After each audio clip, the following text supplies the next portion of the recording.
Welcome back. Home sales continued to decline across Wisconsin for the fifth straight month. This as the Federal Reserve raised interest rates by a quarter percentage point Wednesday, signaling the continued concern over inflation. New data just out from the Wisconsin Realtors Association shows home sales falling about 28% statewide compared to a year ago. The most dramatic drop, about 40%, happening in northern Wisconsin. The rest of the state dropping anywhere between 22 and 35%, including a nearly 28% decline in southeast Wisconsin. All this as median home prices continue to climb, jumping nearly 12% statewide from a year ago to about $262,500.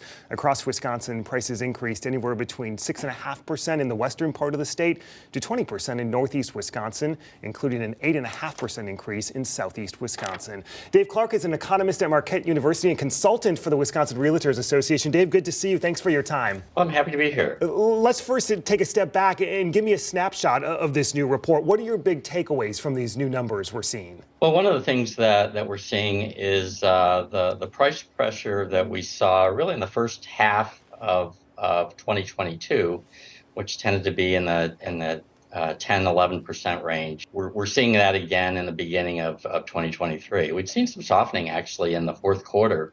Softening meaning the price appreciation was had moderated. It had been on a year-over-year basis, had been in the 5-6% range, and now we've seen it really increase to what we saw in the early part of 2022.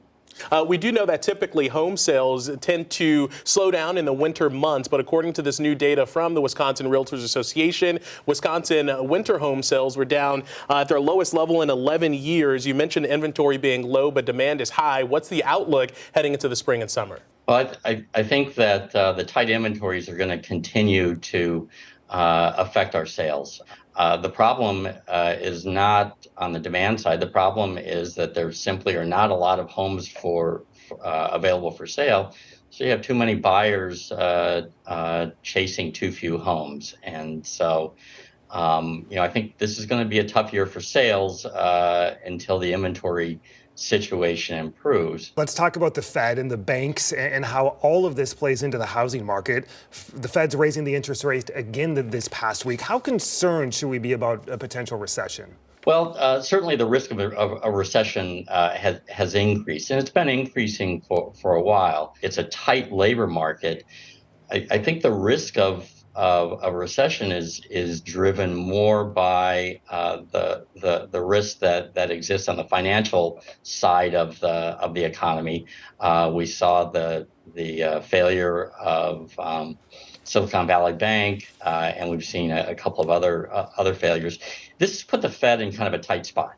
Now, with all of that said, you mentioned the failure of two U.S. banks in recent weeks, Silicon Valley Bank and Signature Bank as well, the Fed being in this position where they're raising interest rates to try to get a handle on inflation. Should we be concerned about mortgage prices, higher mortgage rates, and even a tightening on lending? So I don't think that's as much of a concern. So do mortgage rates respond to short-term interest rates?